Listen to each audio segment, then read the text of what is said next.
Aina muhibbun alladhi, mana para pecinta?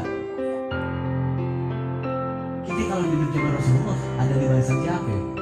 Kuat kita dengan perjuangan, kuat kita dengan pengorbanan, kuat kita dengan sakit, berkorban kena harta ruh dan jiwa. Kita bakal bisa diri.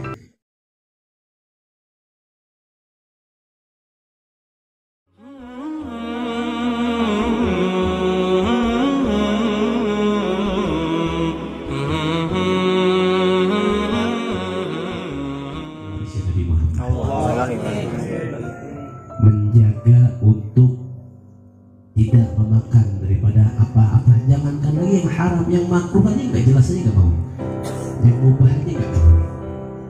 Menjaga daripada tubuhnya, menjaga matanya, mempersiapkan untuk dapat memandang wajah Nabi Muhammad. Allah sekali. Menjaga tubuhnya, perutnya dari hal-hal yang haram, dari hal-hal yang mubah, untuk menjaga bisa duduk bersama dengan Nabi Muhammad.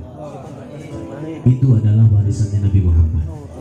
Begitu juga dengan Abu Dujannah yang selalu senantiasa sholat berjamaah dengan Nabi Muhammad SAW.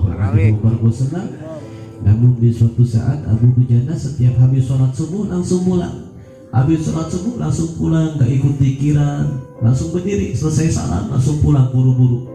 Besoknya hari kedua begitu juga, hari ketiga begitu juga, sehingga diperhatikan sama Nabi. Di hari keempat baru dipanggil oleh Rasulullah. Allah sekali. Wahai Abu Dujannah, ada apaan? Belakangan ini beberapa hari ke belakang saya lihat engkau setiap habis salat langsung pulang. Setiap habis salat langsung pulang. Ini banyak juga dicontohkan sama kita teman-teman Ciang sana deh. Habis salat langsung pulang, rebutan Jumat berkah. Terkadang salamnya belum selesai udah rebutan berapa dulu. Tapi lihat bedanya Abu Dujannah dengan kita.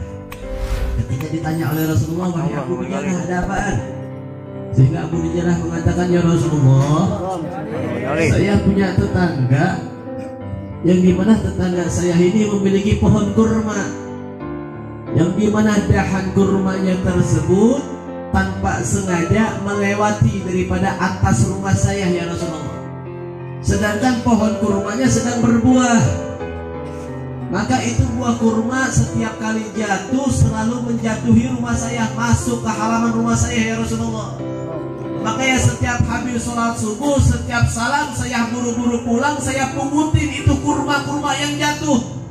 Kurma-kurma punya tetangga saya pungutin, saya kumpulin, saya balikin lagi kepada tetangga saya. Jangan sampai anak dan istri saya memakan bukan haknya ya Rasulullah. Allah sekali. Jaga hadir, jaga.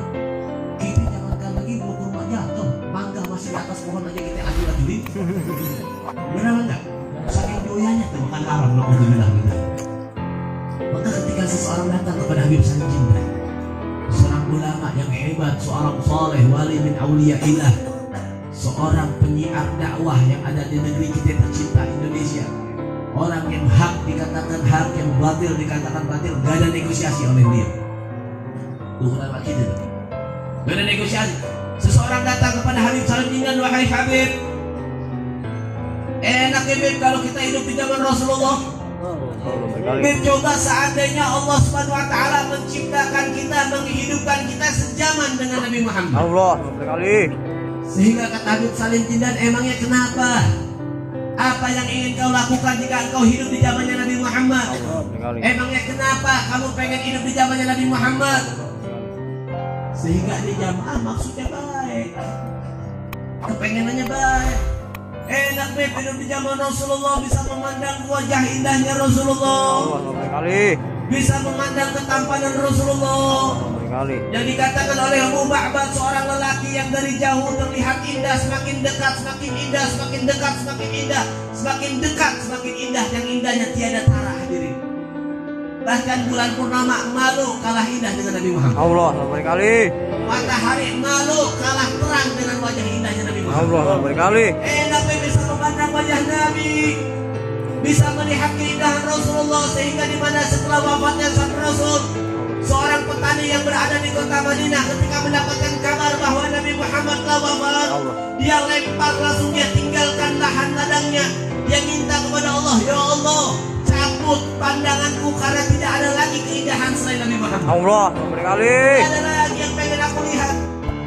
Habib Ali bin Muhammad bin Husain al-Hashimi meminta, rindu, saya rindu ingin ke dalam surga, bukan karena di surga itu indah, bukan karena di surga itu banyak bidadari yang cantik, bukan karena di surga itu banyak makanan yang lezat, akan tetapi yang membuat saya rindu ingin masuk ke dalam surga karena di dalamnya terdapat kekasih sayang Nabi Muhammad. Allahumma berkali. Kalau seandainya masuk surga tapi kagak bareng sama Nabi, apa enaknya masuk surga?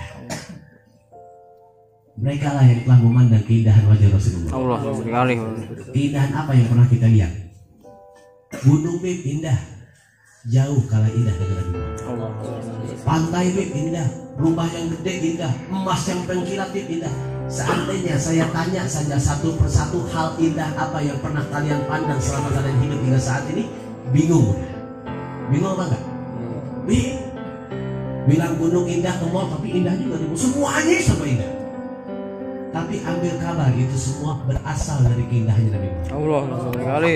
Bahkan dalam riwayat dikatakan Rasulullah itu keindahannya yang ditunjukin di dunia itu cuma satu, 9-nya masih disimpan buat kakek.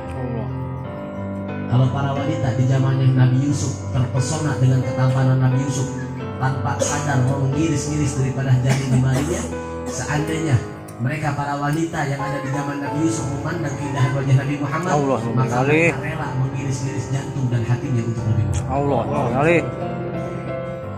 Enak bet kalau hidup di zaman Rasulullah bisa mencium aromanya Nabi Muhammad, yang dimana itu kalau Nabi jalan di satu gang, kalau Nabi jalan di satu lorong, berhari-hari itu lorong akan terus wangi karena berkat Nabi pernah lewat di jalan tersebut. Yang dimana keringatnya menjadi rebutan bagi para sahabat untuk dijadikan minyak wangi. Yang dimana ketika seorang anak dipegang dengan telapak tangannya, Nabi itu kepala anak hingga tua terus harum karena harumnya Nabi Muhammad. Enak bet. Apa jawaban Habib Salim Jindan? Kata Habib Salim Jindan, ente atau mungkin kita semua, jangankan yang lain, atau mungkin kita semua. Kata Habib Salim Jindan, kamu kalau seandainya hidup di zaman Rasulullah belum tentu berada di barisannya Nabi Muhammad. Kita kalau seandainya hidup di zaman Nabi, kira-kira berada di barisan Nabi apa Abu Lahab? Di barisan Nabi apa Abu Lahab? Aina muhibbuna alladhi, mana para pecinta?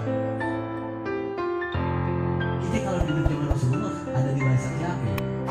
Kuat kita dengan perjuangan, kuat kita dengan pengorbanan, kuat kita dengan sakit, berkorban kena harta dan jiwa. Kita bakal bisa nih.